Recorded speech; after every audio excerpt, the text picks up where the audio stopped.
to the surprise of absolutely no one, Paige Bueckers went #1 to the Dallas Wings in last night's WNBA Draft. Finally, something good happens for Dallas sports fans. And I want to remind you how absolutely insane the women's basketball timeline is, because they exist in the craziest timeline.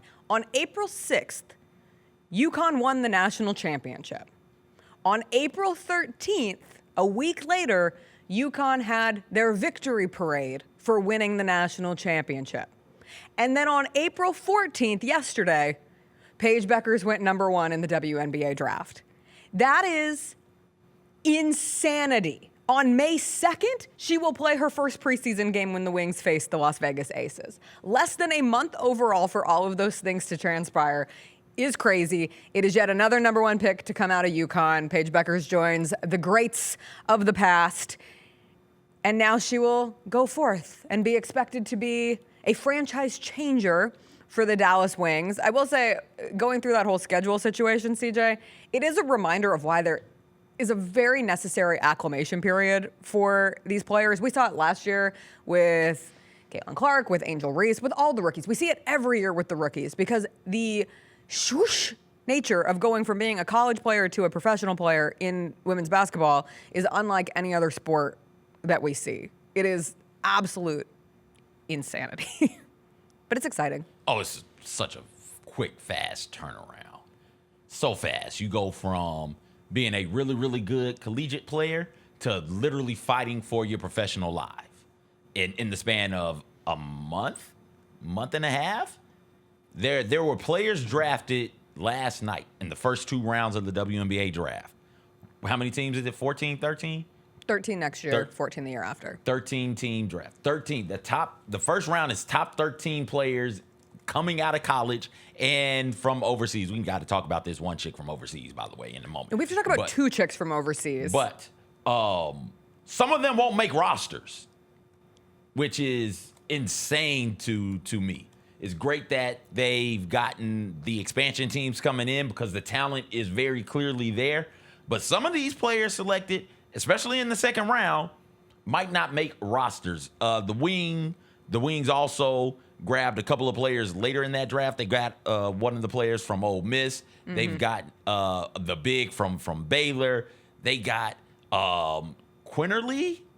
JJ Quinterly, is that person any yes, kin? from West Virginia. Yeah, is she any kin to this Quinterly? Oh, I don't know. Javon Quinterly? Yeah, because I was like, wait, is that his sister? Because I started trying to find it. I couldn't find anything. But either way it goes, JJ Quinterly is one of the best defensive players in college basketball, or last year was one of the best defensive players in college basketball. She was 3-time or 2-time. I think she was 2-time defensive player of the year in the Big 12, 3-time all defensive selection in the Big 12. Probably not going to make the roster, which is insane. That is baffling to me. But at least she got drafted. She did Same get drafted. can't be said for everybody last night. Cough, cough, Sedona Prince. Bree Hall, phenomenal. Love to see it. Bree Hall, terrific college career. She's going to reunite with Leah Boston up there with the Fever. Might not make that roster, man. We see it every year. Every single year. That's the whole point of expansion. That's the thing that blows my mind. Yeah. Is these are young women who are absolutely talented enough to play professional basketball at the highest of levels. Not just like, run them out there as the 12th or 15th person. No, like a contributor, a solid rotation player. Some might even be stars. And it's like, nah, you're not good enough. You're probably not going to make this roster at all. It also shows the difference between like a Paige Bueckers who was brought in to immediately infuse new life into a franchise. And we saw the same thing happen last year with Caitlin Clark and the Fever. And Caitlin Clark and the Fever showed how fast that can change. You can be in the playoffs. You could go from a bottom dweller to a playoff team in an instant with the right player there. And many believe that Paige Bueckers... All it took was a month off because of the Olympics, and they could work through some stuff. Well, maybe Paige Bueckers, without the Olympic bump, we can just take it to the All-Star break and check in with Dallas coming out of that, because it does take a little bit of time. But it did just... Last night, before we move on from Paige, because there were other players drafted and other storylines to get into, it just reminded me how good she has always been expected to be. And you can't sit here and say, like, I always knew she was going to be this. And she did do an outfit change. This was her original outfit on the orange carpet last night. She then switched it around, but loved both. There was somebody, his name is Gary Knox, and he tweeted back in 2013. This will go down as one of the greatest sports prophecies that we have ever seen, because he saw Paige Bueckers when she was in 6th grade, and he tweeted that she was the best 6th grader he has ever seen. If we can fire that tweet up from Gary Knox talking about Paige Bueckers back in 2013, because people have unearthed this, and it had like a couple hundred likes before the last few days, and now it has gone absolutely viral. But the specificity of the tweet says, remember the name Paige Bueckers, 6th grade. Think Diana Taurasi. Best 6th grade guard I've ever seen, St. Louis Park. Imagine comparing a 6th grader to Diana Taurasi and maybe being right. Maybe being and right. And maybe being right. Also, like, he's right. She is great. But holy hell. Like, Diana Taurasi just retired. We did the whole look back at what Diana Taurasi was. I didn't like that. But she's still got a long ass ways to go before she can be, before that tweet all the accolades. Yes, sure. Before the tweet becomes like prophetic in a meaningful. But being sort the of number way. 1 overall pick is that's a good a start. start. Being a national champion that's is a start. Going to UConn, that's a start. That's a start. That's a start. She's on her way. It's only what? 20, 30 more accolades that she needs to get. But you can't get the 20, 30 if you don't get those first 3. So we'll take it from that part. Last night was also just as much about who wasn't there as who was. No Olivia Miles after she decided to return to college for another season. No Flau'jae Johnson, no AZ Fudd, no Lauren Betts, all of them going back to school for another year in the case of Olivia Miles, even transferring to TCU. A piece of that is due to the new... I'm not sure if that ever went official. I think it did, though. I think she's going to TCU. A piece of that is because of the new CBA that's expected to be renegotiated, and a rookie contract starting after the new CBA could be light years better than the rookie contract that they're dealing with now. We saw the story this week that Paige Bueckers signed with Unrivaled, the 3-on-3 league that took off over the summer, and in 1-year contract with Unrivaled, Paige Bueckers will make more money than in her entire 4-year rookie deal with the WNBA. So that's a problem. That's something that they need to get fixed. But because of that, it created a level of intrigue for the draft because there was no like surefire number 2 pick. Like, people had assumed it would be Olivia Miles, and then Olivia Miles isn't in the draft. So who's the Seattle Storm going to take? And the Sky traded away from that pick, and everyone praised them for having great foresight with that. So once it comes to the Storm, it's this young woman from France who is 19 years old. How do you pronounce her name? Dominique. Oh, okay. That's what I thought. I was like, I just call her Neat. Thanks. We're cool like that. Oh, you guys know each other? No, but I can't you know wait to see it. who they're calling the female Victor Wembanyama? And I don't know how I feel about this, because are we just going to call any good basketball player from France who is tall? She's 6'6". So for the women's game, she's tall. But they're calling her the female Victor Wembanyama. I don't know. It feels a little lazy just because they're both from France. What is in the water in France, though, is my other question. This is incredible. I sent this. I She's saw this last week. I think I sent it to other Jacob. I should have sent it to you also. She catches it, spin, drop step, dunk. And yes, that's what we're going to do. Any tall player from France who's any good is going to be Victor. Any tall-ish player from France, that's going to be Ronnie Turiaf. Anyone from Serbia is going to be Jokic. Yes, any short player from France is going to be Tony Parker. You know how we make these comparisons. You know, any decent-sized wing with some agility and quickness and a little bit of tenacity with a bald spot right here from Argentina is going to be... Argentina? I'm unfamiliar with the country. Where's Argentina? Argentina. Like I said, this is America. That's how we pronounce it. Is going to be Ginobili. Yeah, that's how we do these comparisons. Well, anyway, I got excited to learn about Dominique Malonga yesterday, and it was a fun kind of twist to the beginning of the draft and set some things off. So when that happens, though, I'm whispering this because it feels wrong. Some in the chat are calling her Fembenyama. Okay, I like that. That's kind of good. Hey, Fembenyama. And also, we don't know how good Wembanyama is yet. He's we know. Do we? Oh, we know. What has that bum won? What has he done in this league? Hearts and minds. Nothing. Yeah, he lost to America in the Olympics. 2 years. Couldn't even win in your home country. 2 years, no championship. Jacob is hollering about him being all defense. Who won Defensive Player of the Year? Did he win that? He's done nothing. So let him do something first. My household, Chris and I have never had a team together, you know? We're a Valkyrie household. We've made that decision. I really like their uniforms. I think Valkyrie is a sick mascot. The purple uniforms are cool. So anyway, we went into last night's draft excited for our team to make its first ever pick in the WNBA draft. And Chris is very excited about it. He really wanted them to take Hailey Van Lith. And I was like, well, that'd be a little bit of a reach at 5, but I could see it. Face of a franchise, like bring some excitement in. This was Hailey Van Lith look last night. Oh, yes, she's got it. She's very popular. Chris was tuned in to the WNBA draft happily. And I was like, yes, we love women's sports in this household. But then we kind of talked ourselves into, I would have loved to see Kiki Iriafen from USC. And she'd previously played at Stanford and she's from California. So I was like, oh, maybe she'll drop to there. And then the Mystics ended up taking her. I love Georgia Amore, the guard out of Kentucky, and that was also one of the cool stories last night. She was styled by Russell Westbrook. Yeah. Russell Westbrook was at the draft, and they like teased it in the pre-draft show, being like, "Oh, Russell Westbrook's going to join us after." And I said, "Russell Westbrook, doesn't he have a playoff game to be getting ready for?"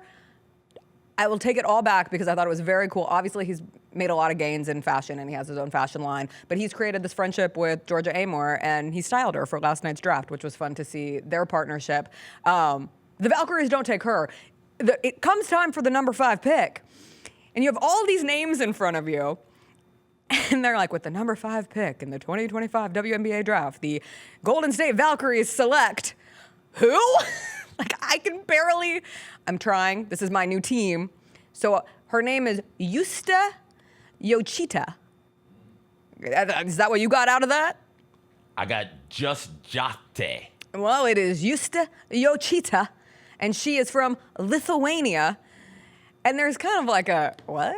Like, nobody really knew who she was. She wasn't on a ton of draft boards. But I've talked myself into it. Because I don't know if you know, the Valkyries are the all-international team.